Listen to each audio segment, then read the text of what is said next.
Na semana passada, eu falei das principais causas do volume que pode acontecer acima da região ali da cicatriz na abdominoplastia e eu vi que ainda tiveram muitas dúvidas. Então, eu trouxe hoje o caso de uma paciente que eu atendi que estava com uma queixa de volume nessa região aqui próximo ao estômago e também acima da cicatriz, para poder mostrar um pouco mais e ilustrar o que a gente fez para poder entender o que estava acontecendo ali naquelas regiões e também as possibilidades de tratamento.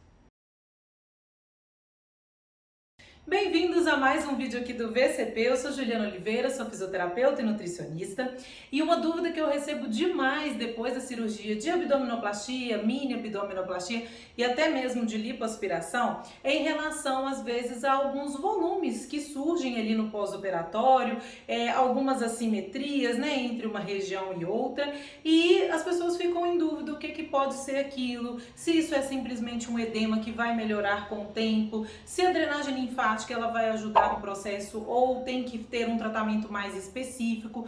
Então, hoje eu vou mostrar aqui para vocês o caso da paciente que eu atendi e para isso a gente tem que entender todo um contexto mesmo, né? Por que ela fez a cirurgia e o que estava acontecendo ali no pós-operatório, que muitas vezes é aquela dúvida que você pode ter também, ou então você que ainda vai passar pela cirurgia, pode acontecer ali no pós-operatório. Então eu falo que sempre quanto mais informações a gente tiver, né, e souber o que precisa procurar, o que pode, né, tem disponível para fazer o tratamento específico para o que você precisa, é ótimo, né? Então quanto mais informações, melhor. Essa paciente, ela realizou a cirurgia de mini abdominoplastia. Quando ela me procurou, ela estava com 2 meses e 15 dias de pós-operatório.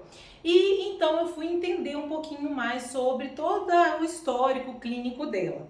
Ela chegou exatamente se queixando que estava com um volume ali na região próximo do estômago e também notou que estava um volume na região discreto, porém existia ali na região acima da cicatriz e ela não sabia se tinha sido porque tem alguma aderência ali na região. Ela havia já passado por 2 gestações, as 2 foram parto cesariana e após esse processo ela ficou realmente com uma diástase abdominal importante e uma hérnia umbilical. Então ela tinha todas as recomendações para fazer a cirurgia. Então a indicação foi que ela fizesse a cirurgia de mini abdominoplastia, ela fez também a lipoaspiração na região de flancos, costas e enxertia da gordura nos glúteos. Quando eu fui entender um pouquinho mais em relação à alimentação dela, né, como que era e antes mesmo do processo da cirurgia em si, ela me relatou que quando era pequena não podia consumir leite de vaca, porque ela tinha muitas manifestações gastrointestinais. Então ela foi uma criança que não tomava leite de vaca. Com o passar dos anos, ela foi percebendo que essa intolerância ali ao leite de vaca diminuiu, então ela começou a fazer uso e hoje faz uso praticamente diariamente do leite. E ela me relatou realmente que antes da cirurgia ela apresentava ainda um pouquinho de distensão abdominal, mas nada muito evidente. E quando ela fez a cirurgia em si, logo após, no pós-operatório imediato, ela sentiu muita dor na região do estômago. Então ela ficava com aquela sensação de azia, uma dor muito forte e que a impediu de se alimentar bem no pós-operatório. Então ela realmente teve uma perda de peso expressiva ali nas primeiras semanas de pós-operatório, porque ela não estava realmente conseguindo se alimentar. E isso pode retardar o processo da cicatrização. Nosso organismo ele precisa de nutrientes, né, para poder realmente o processo acontecer da forma melhor possível e também pode ocasionar, né, hoje eu já faço essa relação muito próxima na minha prática clínica de pacientes que consomem um teor menor de proteína, menor de carboidratos, dos macronutrientes que se necessita, com o surgimento do seroma. Então é claro que o seroma ele é multifatorial, já falei aqui em outros vídeos para você sobre isso, mas eu percebo que existe realmente essa relação também da alimentação deficiente com o surgimento. e ela realmente teve, né, muito seroma na região do abdômen depois da cirurgia, precisou puncionar várias vezes, mesmo fazendo também a fisioterapia especializada no pós-operatório, o fisioterapeuta estava acompanhando, fazendo todos os recursos possíveis para poder controlar, né, a produção desse seroma, ela teve várias vezes e precisou ser puncionado.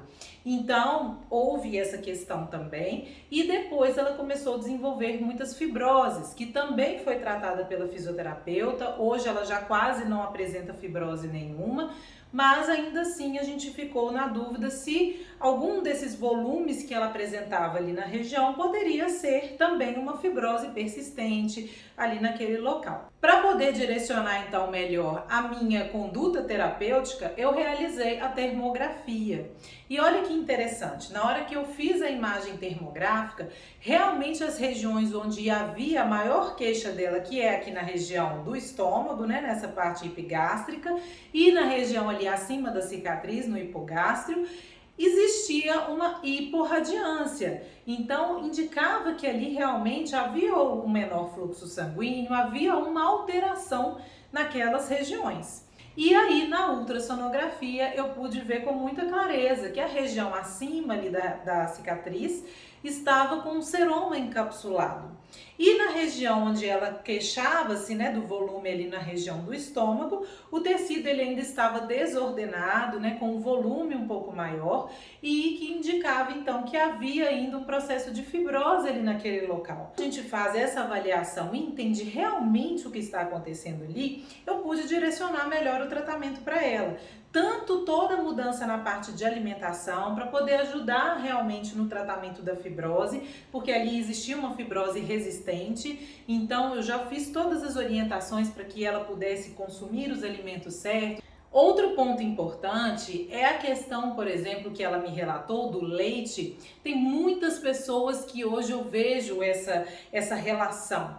Muitas vezes as manifestações da intolerância, alergia, sensibilidade alimentar, ela se manifesta de diferentes formas. Ela teve uma manifestação muito clara e óbvia no sentido intestinal na infância, que deixava claro, né, que quando ela consumia o leite, ela tinha alterações de digestão desse leite e que depois, com o passar do tempo, esses sintomas melhoraram e ela entendeu que aí, a partir de então, ela poderia consumir o leite, que ele não faria nenhuma alteração no organismo dela.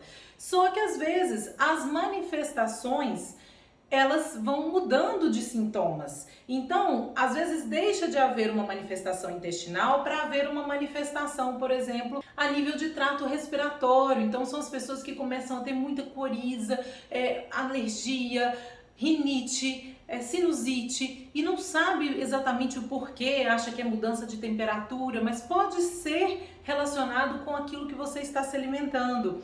Infecções urinárias de repetição, candidíase, muita dor de cabeça, enfim, tem vários sintomas que realmente podem indicar que tem alguns alimentos que estamos consumindo no nosso dia a dia e que podem estar prejudicando. E no momento em que a gente vai fazer uma cirurgia plástica e que o nosso organismo ele vai estar um pouco mais fragilizado pelo processo da cirurgia em si, e também a exposição a muitas medicações, porque não tem como fugir disso, né? É indicado tomar antibióticos, anti-inflamatórios depois da cirurgia, analgésicos. Então tudo isso também deixa o nosso organismo mais sensível e pode acontecer como no caso dela, de ter uma dor muito grande na região do estômago e isso interferir, porque se a gente tem dor, acaba que não nos alimentamos bem. Então a gente já tem que fazer toda essa prevenção e esses ajustes na alimentação para que o seu resultado não fique comprometido, para que você consiga realmente, né, ter todos os nutrientes importantes ali. Eu falo isso muito, gente, bato muito nessa tecla, porque às vezes você escolhe um cirurgião excelente, com uma técnica cirúrgica mais adequada possível, mas chega ali no pós-operatório, você às vezes não vê o resultado que espera não por culpa do cirurgião ou por conta da técnica cirúrgica que foi aplicada, mas porque você precisa ajudar no seu resultado. E essa parte da alimentação, a parte da reabilitação dos exercícios, é você que precisa realizar, é você que precisa se comprometer com isso. Então, por isso que eu falo muito, às vezes falta realmente as informações, mas por isso que eu estou aqui, para poder trazer essas informações para vocês, para que vocês possam ajudar em todo o resultado da sua cirurgia com essas ferramentas também. Então, gente, se você gostou desse vídeo, se você achou que foi importante, né, que isso vai ajudar com certeza no seu pós-operatório, deixa um like para eu saber. Ficou ainda com alguma dúvida? Comente aqui também e não deixe de compartilhar com quem vai fazer a cirurgia para entender todo esse contexto, para você saber o que pode, né, ajudar no seu pós-operatório e aquilo que pode estar realmente incomodando e comprometendo o seu resultado. No caso dela foi importante porque se ela realmente ficasse insistindo, principalmente nessa região aqui acima, né, da cicatriz, ela poderia pensar que esse volume ali em cima na região da cicatriz fosse edema, né, fosse inchaço e ficasse ali insistindo, fazendo sessões de drenagem, sendo que nesse caso a drenagem linfática ela não iria resolver, ela não ia diminuir esse volume ali no local. Então é importante por isso. Às vezes eu vejo muitos pacientes que falam, gente, eu já fiz tantas sessões e continuo fazendo e vou fazendo e não melhora, né, o inchaço, eu não vejo melhorar em nada.